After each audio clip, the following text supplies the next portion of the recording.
ये तस्वीर आपको दिखा दें, एक जो केंद्रीय गृह मंत्री राजनाथ सिंह और जम्मू कश्मीर के राज्यपाल सत्यपाल मलिक घायल जवानों से मिलने के लिए अस्पताल में पहुंचे थे। ये वहां की तस्वीरें इस वक्त आपके सामने हैं।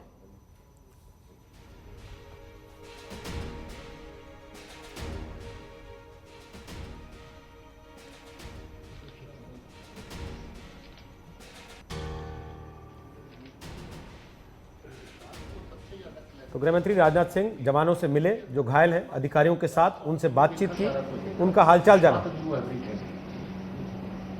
सबसे ज्यादा होश में भी यही था और इसमें सारी चीजें बताई सुबह जब उनसे कैसे पूरा गाड़ी को देखा। हाँ क्योंकि थोड़ा स्लो हो गई थी तो बड़े सर से गाड़ी आई, जब हमारा जो आरोपी वाला जवान आ गया है ना, तो उसकी वजह से जो दोनों गाड़ियों के बीच में नहीं घुसा पाया। ये जो गाड़ी जा रही थी स्लो क्यों हुई? गाड़ी सर बीच में ट्रक चल रहे थे तो ट्रकों को साइड कर रही थी। कोई प्रॉब्लम है? Yes sir. आपने 100 करीब आगे वाली गाड़ी है फिर पीछे वाली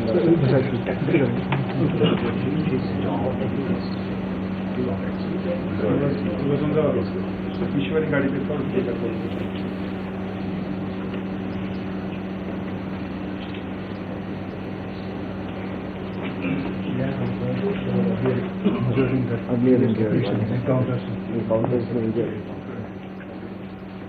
तुम ब्रेक पर जाएं, तब तक राजीव त्यागी अपनी बात कह सकते हैं। देखिए, मैंने कहा बहुत स्पष्ट पहले भी कि कोई राजनीति ऐसे विषय पे विशेष रूप से हम लोगों को, सभी पॉलिटिकल जमात को देश की नॉर्थ ईस्ट और कश्मीर को लेकर के बहुत सेंसिटिव होना चाहिए और बहुत तरीके से बयानबाजी करनी चाहिए, अगर बयानबाजी करनी भी है तो किसी को। दूसरी बात, हमें प्रेरणा लेनी चाहिए यूएस से, चाइना से, इजराइल से। इजराइल का फ़लस्तीन से झगड़ा है और झगड़े के बाद भी रोज़ वहाँ पे शहादतें होती हैं। मैं ये कहना चाहूँगा, बहुत स्पष्ट कहना चाहूँगा कि हम लोगों को कश्मीर हमारा भारत का मुकुट है और कश्मीर के मामले में कहीं भी कोई भी पॉलिटिकल पार्टी समझौता नहीं चाहती है और पाकिस्तान को माकूल जवाब देने का अधिकार सरकार का है। हम सरकार के साथ खड़े हैं। यही सरकार जब कहती है इजराइल से समझौता, इजराइल से सीख लेते हैं, और साथ ही साथ उनकी शहादत के प्रति सम्मान भी व्यक्त किया है। और मैं यह मानता हूं कि उनकी शहादत को केवल हम ही लोगों ने सैल्यूट नहीं किया है, बल्कि सारा भारत ऐसे बहादुर जवानों की शहादत को सैल्यूट किया है, पूरे भारत ने। और मैं यकीन दिलाना चाहता हूं कि भारत सरकार और साथ ही साथ जम्मू कश्मीर की सरकार भी यह पूरी तरह से शहीद जवानों के परिवारों के साथ खड़ी है। और सभी राज्य सरकारों से भी मैंने यह अनुरोध किया है कि जो भी शहीद परिवारों की अधिकतम वह मदद कर सकते हों, वह परिवारों की अधिकतम मदद करें।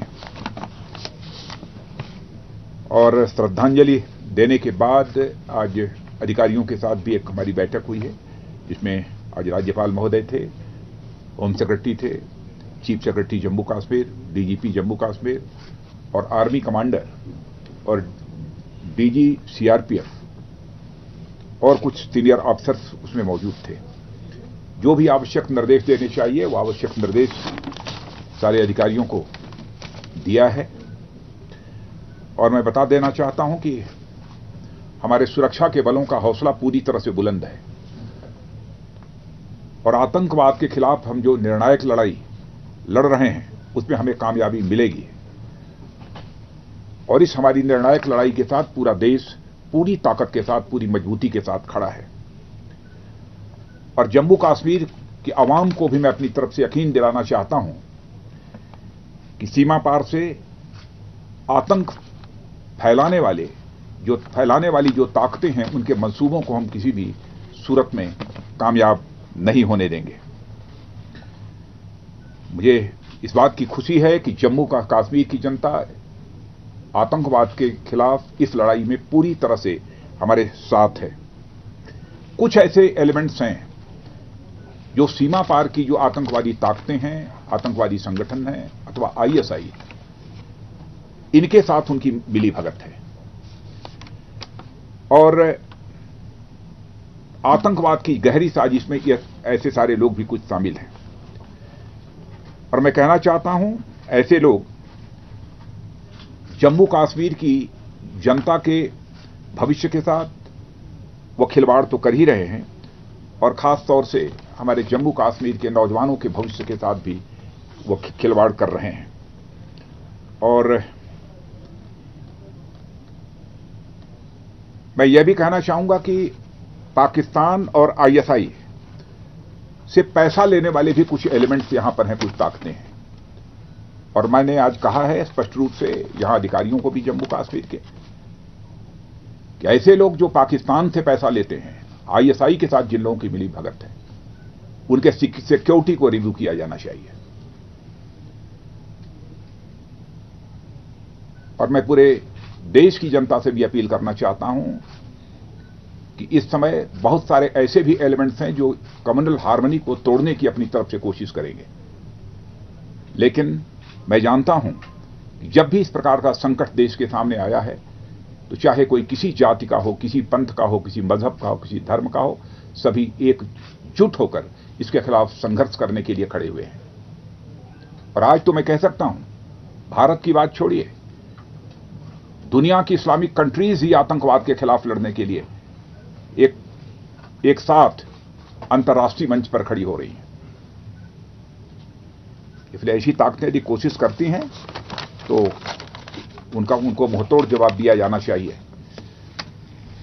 आज मैं यह भी कहना चाहूंगा कि कनवाय के ऊपर जो हमारे सीआरपीएफ का कनवाय था, जिस तरीके से उस पर फिराइन हमला हुआ है, तो आज की बैठक में यह निर्णय हुआ है कि जिस समय कनवाय चलेगा, बड़ा कनवाय चलेगा, उस समय हमें सिविलियंस के मूवमेंट को थोड़े समय के लिए रोकना पड़ेगा।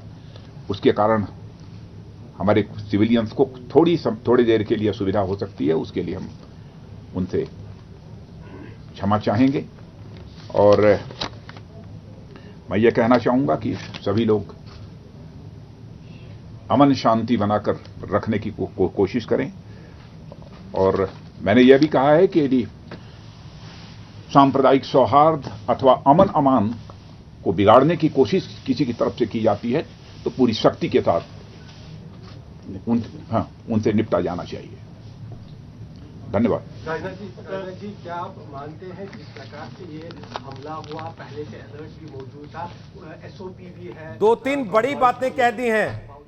एक कि जब सुरक्षा बलों के काफिले चलेंगे उस समय स्थानीय आवाजाही को रोका जाएगा। और दूसरी बड़ी बात जो उन्होंने कही कि कुछ ऐसे लोग हैं जिनके संबंध पाकिस्तान और आईएसआई के साथ हैं, जिन्हें पाकिस्तान से पैसा आता है, उनकी सुरक्षा को रिव्यू किया जाएगा।